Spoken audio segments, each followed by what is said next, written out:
I never thought I'd be the kind of guy who ended up narrating his own collapse to an invisible audience. But here we are. My name's Thomas Greer. I'm 43. I sell mid-market office furniture to companies that think they're startups but are actually one bad quarter away from bankruptcy. The stuff I sell is overpriced and underbuilt, and I sleep just fine at night. Karen says that makes me part of the problem. I say it makes me a man with a mortgage.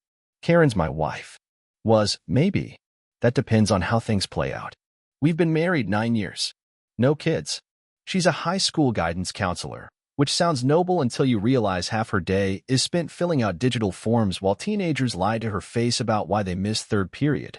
The rest of her time is split between pretending she's not too tired to watch a movie and making me feel guilty for suggesting takeout again.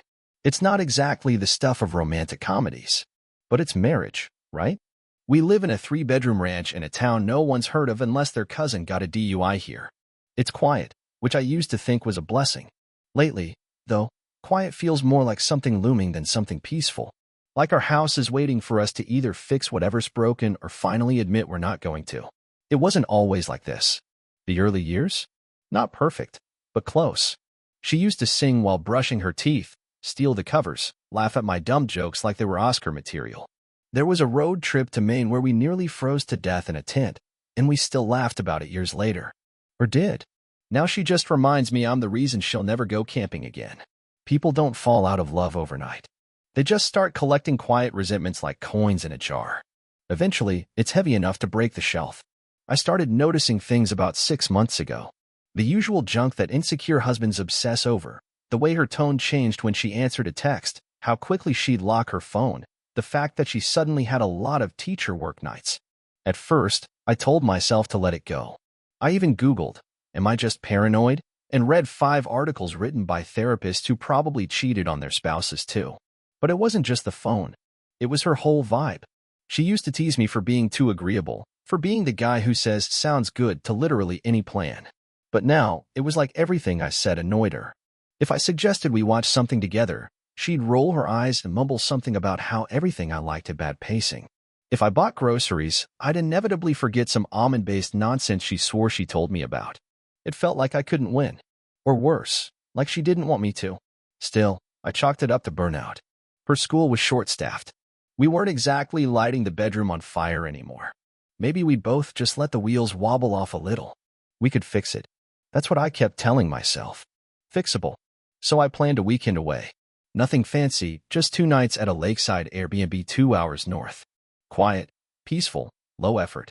I didn't tell her until the week before, figuring it'd be a nice surprise.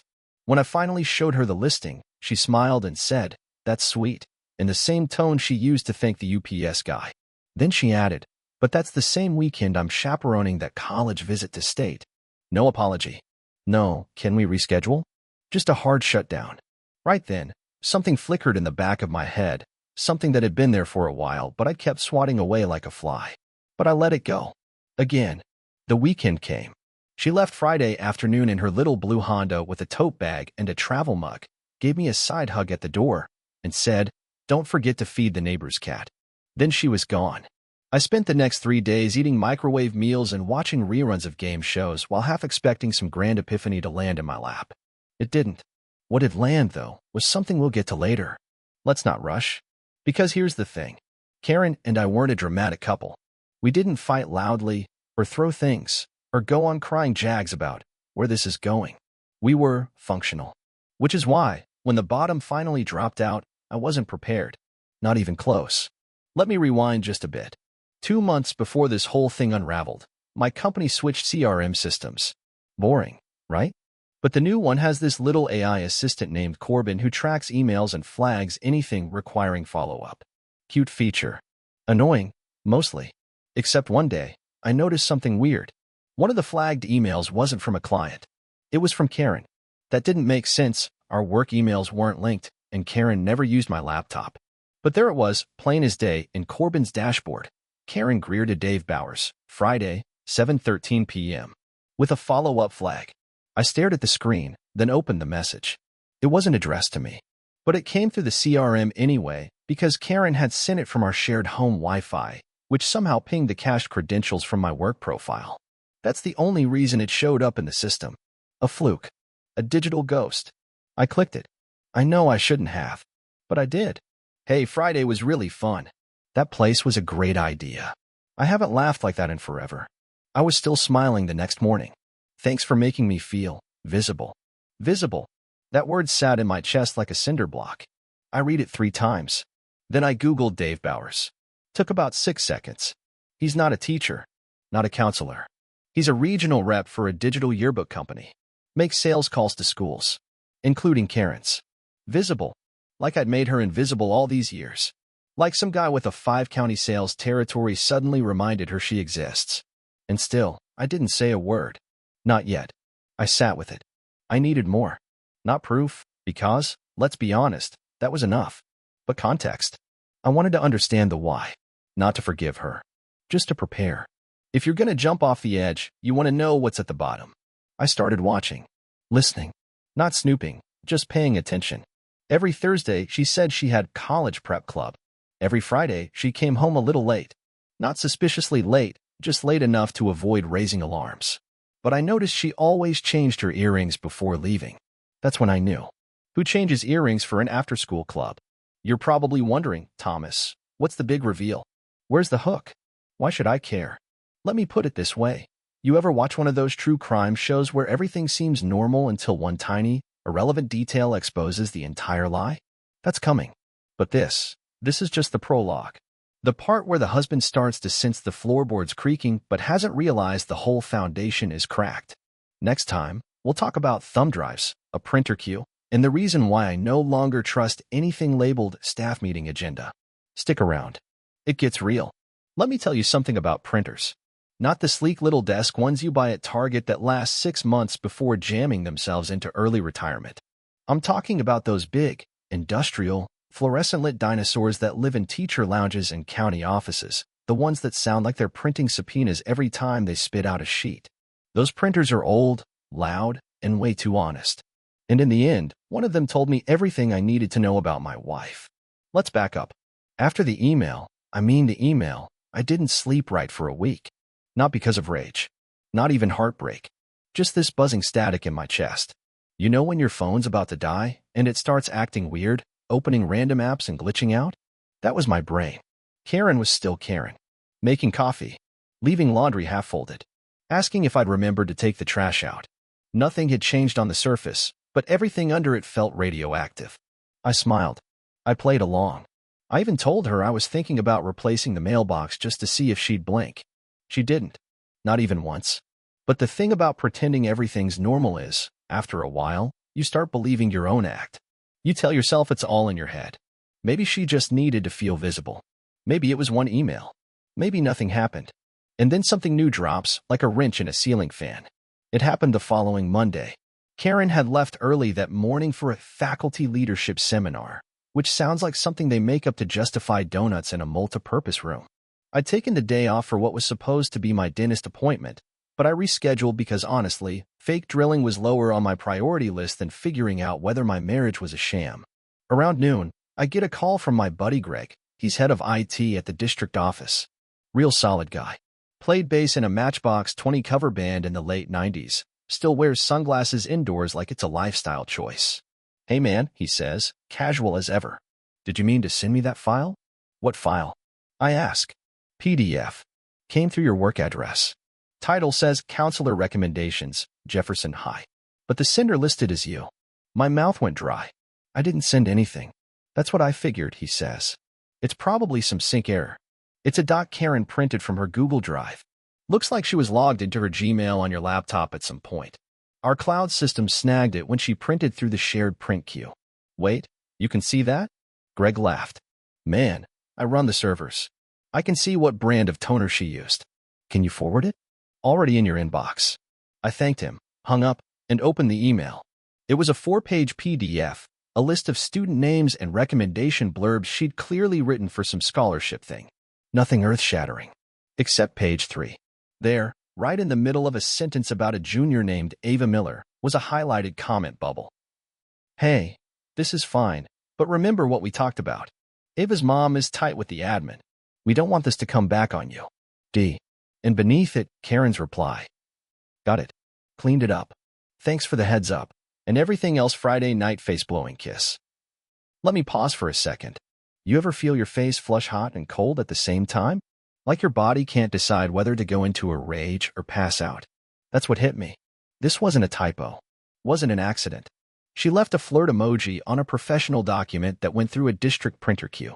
That's like whispering sweet nothings into a walkie-talkie during a fire drill. I sat back and stared at the screen. Dave Bowers. The yearbook guy.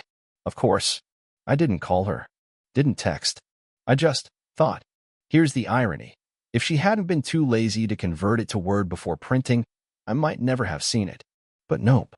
Karen just clicked print all and wandered away, probably feeling pretty smug while the printer screamed her affair into a public record. The document wasn't proof in the legal sense. No photos, no hotel bills, no lipstick on collars. But to me, it was gospel. And that's when I stopped giving her the benefit of the doubt. The next few days were pure theater.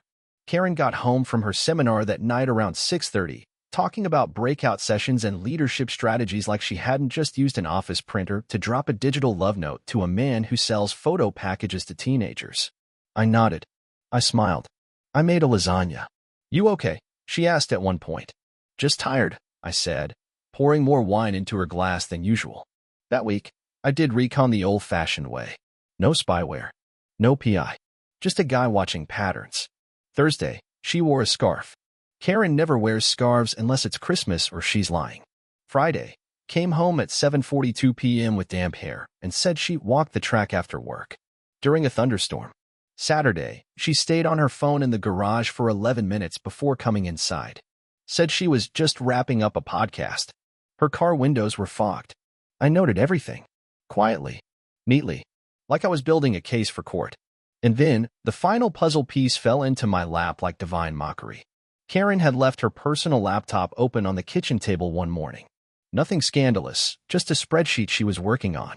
I wasn't even tempted to snoop, until I noticed a familiar name in the list of columns. Bowers. Right there, under a tab called Community Sponsors. Apparently, Dave wasn't just the yearbook guy. He'd sponsored the school's career fair and been listed as a community partner. I clicked the file, just to see what kind of work this guy did with the school. And then, I saw it. Under the notes column, next to Dave Bowers' name, was a single phrase. Discuss after break. Post for post-college mentorship dinner. Post. Dinner. You've got to be kidding me. I took a screenshot. Closed the laptop. Went upstairs and took the longest shower of my life. The kind where the water's hot but your skin still feels cold. I stood there thinking, this isn't just an affair. This is a full-season plotline. She's integrated this man into her work, her events, her email, her print queue. She's not hiding it because she doesn't care if it's seen. She's hiding it because she thinks I'm not looking. That night, I laid in bed next to her. I watched her sleep, which sounds poetic but really wasn't. Her face looked peaceful, innocent, like someone who didn't think twice before replacing honesty with emojis and staff agendas. I whispered, "You're not invisible, Karen. I see you." She didn't stir, but I'd stirred. And that was enough. You see, most people wait until they catch their spouse in the act, or dig through phones, or walk in on something sweaty and awkward. Not me. All it took was one forgotten printer queue, a public document, and a woman who didn't realize just how visible she'd become. Next comes the conversation. Spoiler alert, it's not the one she expects. You ever plan a confrontation? I mean, really plan it, like you're staging a one-act play, casting each word and expression for maximum effect. That was me. I wasn't going to rage. I wasn't going to plead. I was going to take everything Karen thought she knew about me, passive, agreeable, predictable Thomas, and turn it inside out, calmly and completely. I waited for the right moment. Not a dramatic scene or an anniversary or anything. I chose a regular Thursday, the kind of day no one remembers later, because that's when it hits the hardest. She had her usual after-school nonsense, guidance meetings, or career prep, which these days could have meant anything from mentoring a lost sophomore to sipping wine in Dave Bowers' garage. I didn't care anymore. She got home at 6:38 p.m. That's how I knew she wasn't trying very hard to hide it. Karen was punctual down to the second when she was telling the truth. On lies, she floated. Today's version of events involved a late start to the career counseling roundtable and some teacher from the math department oversharing about his divorce. The irony nearly made me laugh. I was already at the table. I'd ordered takeout from the Greek place she liked. A peace offering? Not quite. More like a prop. She looked surprised. You didn't have to. I did, I said, setting down her plate. Figured we should eat before we talk. The word talk froze her. Not visibly, not dramatically, but her posture changed, just enough to register. She sat down like she was expecting a mild disagreement about finances or vacation plans. Maybe another one of my, why don't we just go to the lake this summer, routines. Not tonight. So, I said, calmly peeling back the foil on my souvlaki. Tell me, how long have you and Dave been slept? She didn't choke. She didn't gasp. Her fork paused midair, like she needed a second to decide what emotion to use. Shock? Denial? Disgust that I'd used the word slept? She went with confusion. What? She said. I chewed. Swallowed. I asked how long you've been sleeping with Dave Bowers. Yearbook Dave. Mr. Visible. I'm just trying to gauge how long I've been footing the mortgage for your affair. She blinked, clearly unprepared for me to come in hot with full details. I gave her the look.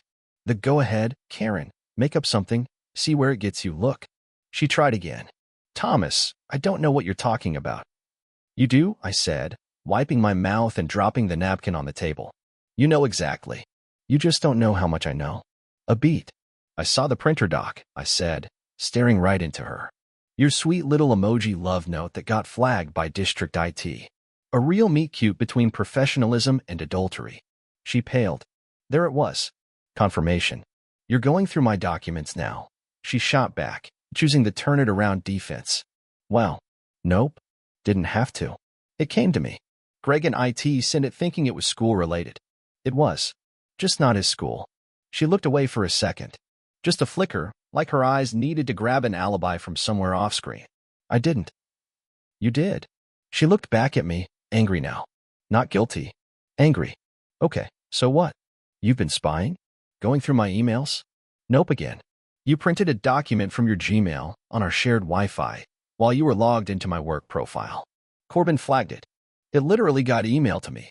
You're sloppy, Karen. If you're going to blow up our marriage, at least have the decency to do it with someone competent.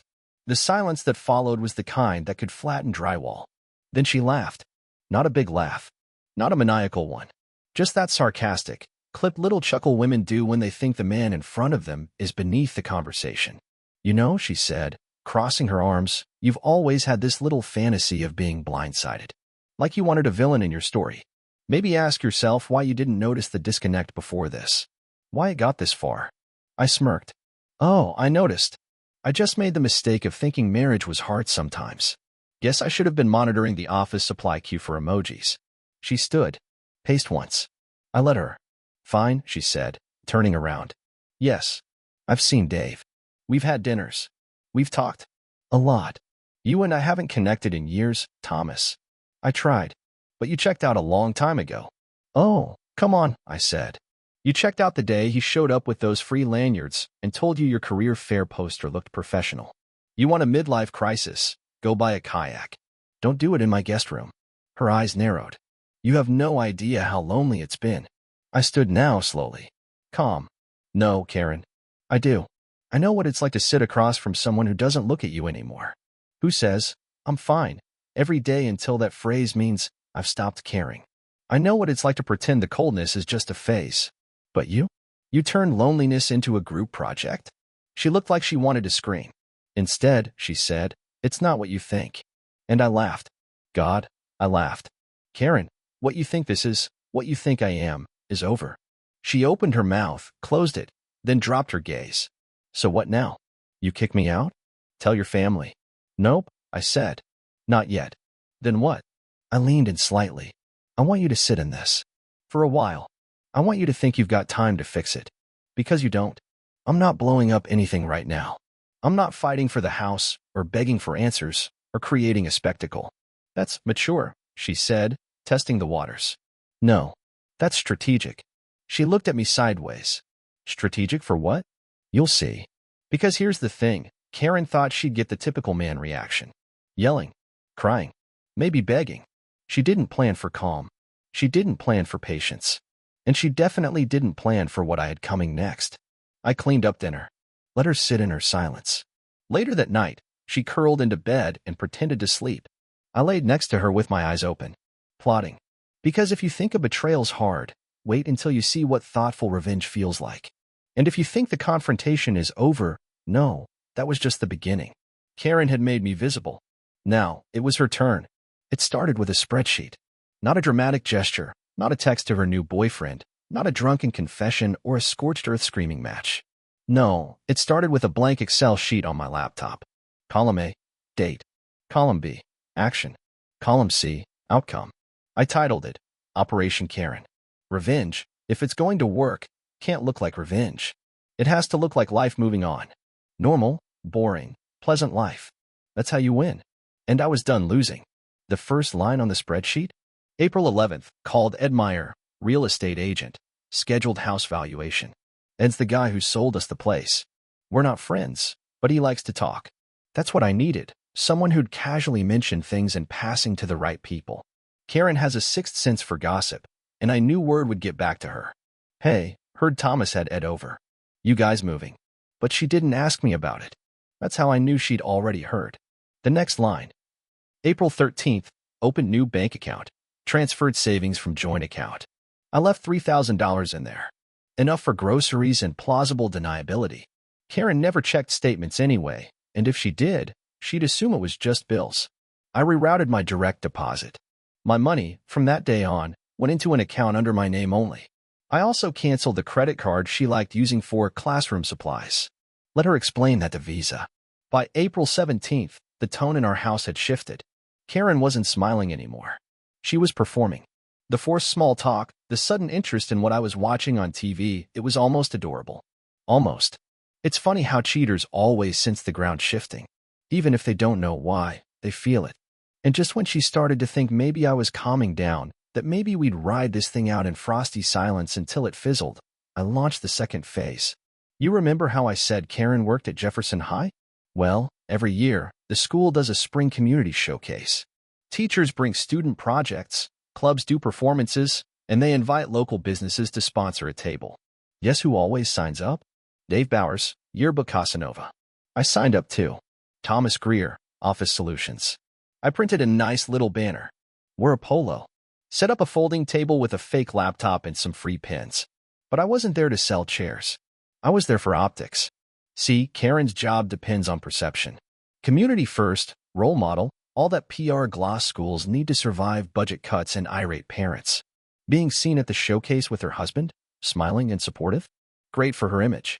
Being seen next to a husband she cheated on who was now buddying up to school board members and PDA chairs. That's lethal. I shook hands with the superintendent, gave free pins to students. When Karen saw me from across the gym, her face froze like she bit into a lemon. She walked over, said through clenched teeth, "What are you doing here?" "Supporting the school," I said cheerfully. "It's important to invest in the community." A photographer from the local paper came by. I leaned into Karen, threw an arm around her, smiled. She smiled too. Tight. Her mouth said, "Cheese." Her eyes said, "You son of a..." Perfect. That night, she confronted me. "You're trying to embarrass me." "No," I said. "That would require effort. I'm just present. Visible. Like you wanted to be." Checkmate. The next morning, she left early. No goodbye. I had her schedule memorized. Mondays, she had a staff meeting before first bell. But this Monday, she didn't come back until 8:30 p.m. Which brings us to the final act.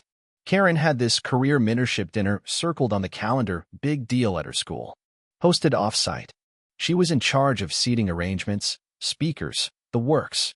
Dave Bowers, of course, was the keynote. Why wouldn't he be? She mentioned it offhandedly like it was a logistical footnote, not a date night with the man she'd been letting into our lives behind my back. So, I did something special.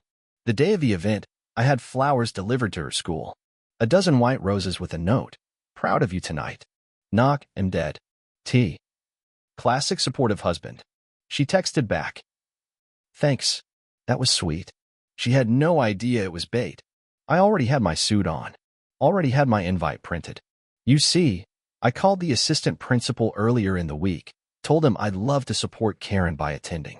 He said it was wonderful to see his spouse so involved. I thanked him and said I'd stay out of the way. I arrived at 6:45. The banquet room was nice. White linens, soft jazz, open bar. I kept to the back. Didn't say a word. Just watched. And there she was, Karen. laughing too hard at something Dave said, touching his arm just a second too long. Everyone around them looked politely disinterested. I could see the whispers building. I waited. At 7:10, Dave took the podium. He gave a short, bland speech about mentorship, community investment, and the importance of integrity in professional relationships. The last part almost made me choke on my drink. As people clapped, I walked toward the stage.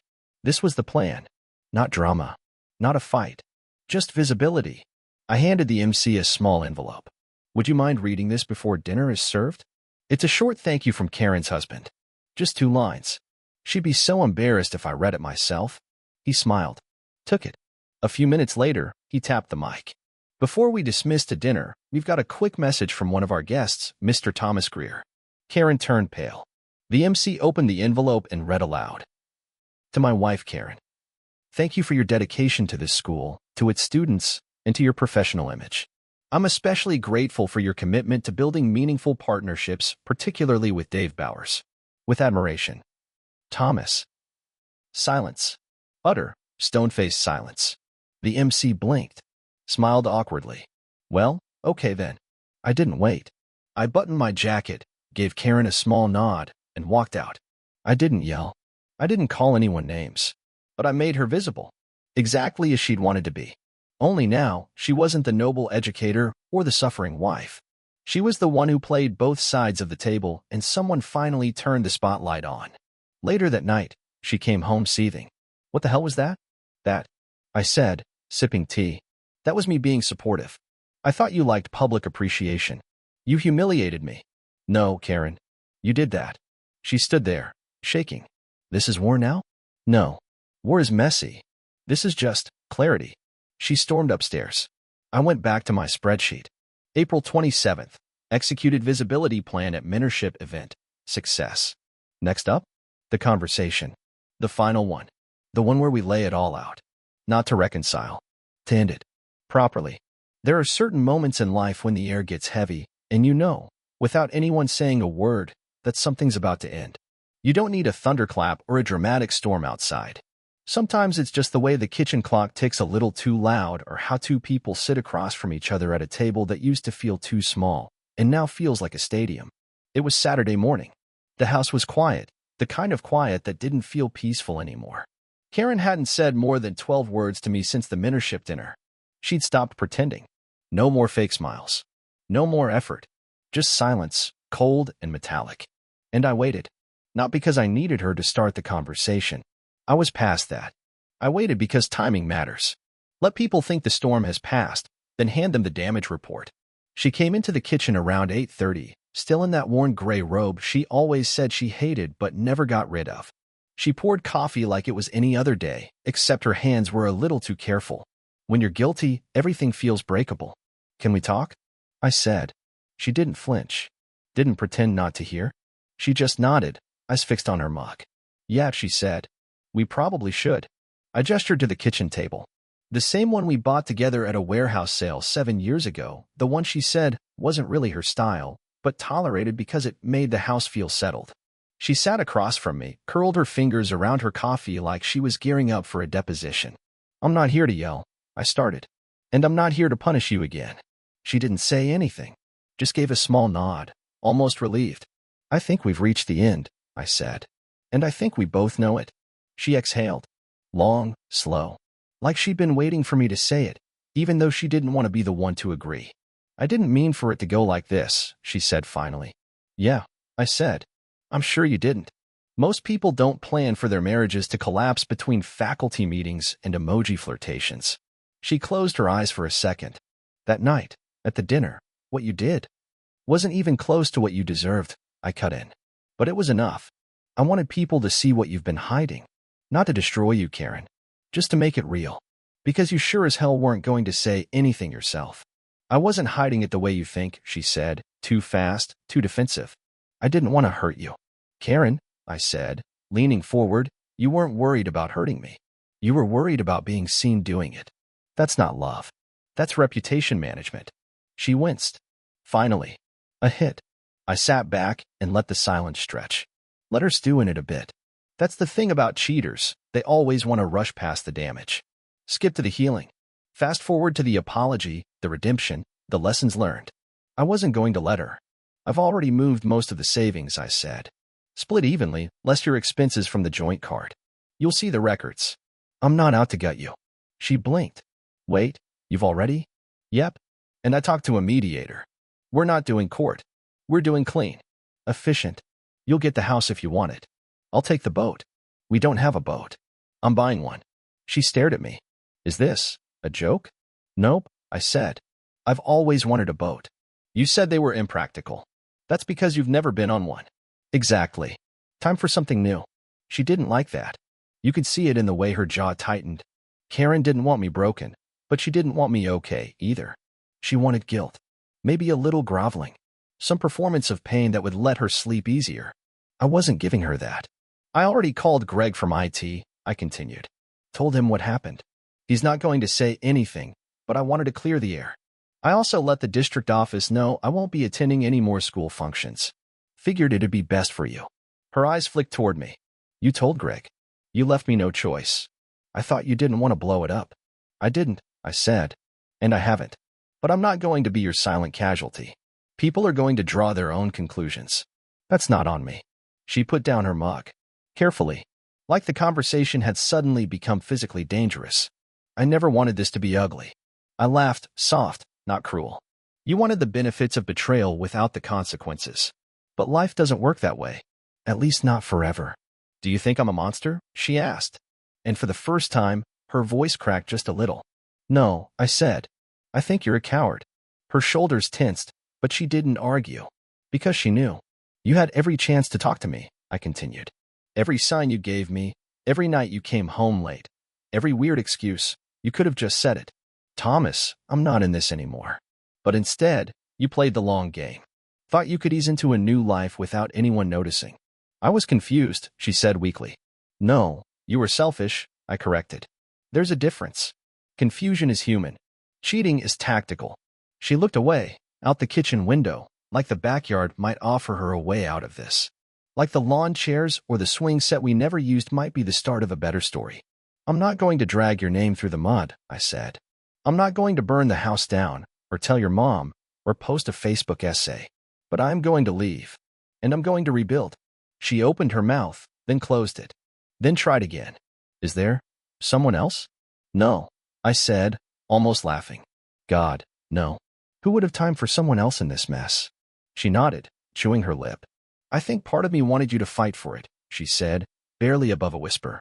Of course you did, I said. That way, if it failed, it'd be mutual. If it worked, you could pretend you never wanted out. But no, I'm not going to wrestle you back into a marriage you walked out of 6 months ago. She looked wrecked. But here's the part no one tells you. It didn't make me feel better. There's no high. No victory dance. Just a quiet understanding that everything is over, and you're the one who had to say it out loud. I'll stay at my brother's for a bit, I said, standing. Give you the house while we figure out the logistics. Karen stood too, more reflex than anything. Thomas, she started. But I stopped her with a raised hand. Don't, I said. Whatever apology you're building right now, keep it. It's not for me. She looked like she might cry. I hope she didn't. Do I get to say anything? She asked. You can, I said. But I won't believe it. Not anymore. I picked up my jacket, grabbed the keys. The spreadsheet was already updated. May 3rd, final conversation complete. As I walked to the door, she spoke one last time. I did love you. I paused, just long enough to register the sentence. Then I looked over my shoulder. I know, I said. And that's what makes it worse. Then I left. No slamming doors. No looking back. Just the sound of the house exhaling behind me, finally, painfully, empty. 2 months later, I was sitting in a metal chair at a marina, watching a guy named Troy walk me through the features of a 22-foot used pontoon boat I had no idea how to operate. He was wearing wraparound sunglasses and talking fast, like a man who genuinely believed pontoon boating could change your life. Maybe it could. All I knew was that it felt like mine already had. Push this throttle gently when you're docking, or you'll smack into the slip like it owes you money, Troy said. Happens more than you'd think. I nodded, half listening. The wind was brisk off the lake, warm and slightly fishy, and for the first time in a long time, I didn't feel like I had to explain myself to anyone. Not Karen. Not friends. Not the ghost of the guy I used to be. The divorce papers were signed a week earlier. Clean. Simple. No legal fireworks. We didn't even have to show up in the same room. A mediator handled it while Karen sat in a stuffy office in town, and I sat on my brother's deck drinking iced tea and texting back. Fine. Agreed. Sign. The house was hers. She didn't fight for much else. I think after the way everything ended, the mentorship dinner, the final conversation, she didn't have the energy for a drawn-out tug-of-war. She was still trying to save face, still trying to salvage her version of the story, whatever that was. I didn't care. People write their own narratives. Let her write hers. Mine was already moving on. The fallout hadn't been as dramatic as I expected. Some mutual friends quietly chose sides. My inbox filled with awkward messages like, "I had no idea, man. Sorry you're going through this. If you ever want to grab a drink, I'm around. Karen's been saying you guys just grew apart. But, anyway, hope you're doing okay." I responded politely. I didn't correct the record. I didn't tell anyone about the printer queue, or the staff dinner, or the spreadsheet. That part stayed mine. You don't win by exposing someone. You win by not needing to. Karen texted me twice since the papers were finalized. First time was one line. "Do you want the slow cooker, or should I drop it off at your brother's?" I left it on read. I don't slow cook. Second time came a week later. "I saw the pictures from the lake. You look good. I hope you're happy." I didn't reply. Not because I was angry. Because there was nothing left to say. What was I going to do? Thank her? Invite her to join me for a nostalgic cruise around the lake so we could pretend none of it happened? No. When someone burns the bridge, you don't meet them halfway with a rebuild. You let the smoke fade and move on. That's the part no one prepares you for. Not the anger. Not the betrayal. The after. The quiet, blank space that used to be filled with shared routines. The way your phone doesn't buzz at the same time every day. The mornings that stretch longer because you don't have to wait for someone else to finish in the bathroom. It's not lonely. It's just open. And in that openness, I found a few things I hadn't seen in years. Sleep, for starters. Real sleep. The kind where you're not bracing for tension or running mental checklists about what mood she'll be in when she gets home. I stopped dreaming about arguments. Started dreaming about normal things. Driving. Cooking. Nothing spectacular, just peace. I also started writing again. Stupid stuff, mostly. Stories I'd half-started years ago and forgotten. Turns out when you stop bleeding out emotionally, you get creative again. Oh, and I bought a dog. A mutt. Rescued from a shelter, missing part of one ear. The kind of dog that looks like he's seen some stuff and lived to tell about it. I named him Carl. He's not much of a guard dog, but he's got a hell of a side eye. Karen doesn't know about Carl, or the boat, or the writing, and she never will. Because here's the real twist, the part the movies always get wrong. Closure doesn't come when they apologize. It doesn't come when you yell, or when they cry, or even when you get revenge. Closure is when you stop giving a damn what they think of you. It's when their name stops echoing in your head every time someone mentions the past. When they become just another chapter. Karen is now a chapter. Not the whole book. Just a section between pages. And I'm okay with that. I saw her once since everything went down. It was at the grocery store. She was in the produce aisle, holding a bag of avocados and arguing with herself about ripeness. She didn't see me. I stood there for a second, watched her do her little half-frown, her calculating look that used to drive me nuts when we were picking restaurants. And then I turned down the cereal aisle and walked away. No dramatics. No moment. Just a quiet, satisfied exhale. Later that night, I updated the spreadsheet one last time. July 2nd, final sighting. No contact. Closure achieved. Then I deleted it. You don't need a spreadsheet to keep track of peace. You just need to know when the story's over. And mine? It ended without screaming, without violence, without chaos. Just a man in a metal chair, listening to Troy the boat guy talk about docking safety, with the wind in his face and the rest of his life wide open. Carl curled up at my feet, the lake stretching out in front of us, and not a single part of me wishing for anything else. Subscribe to the channel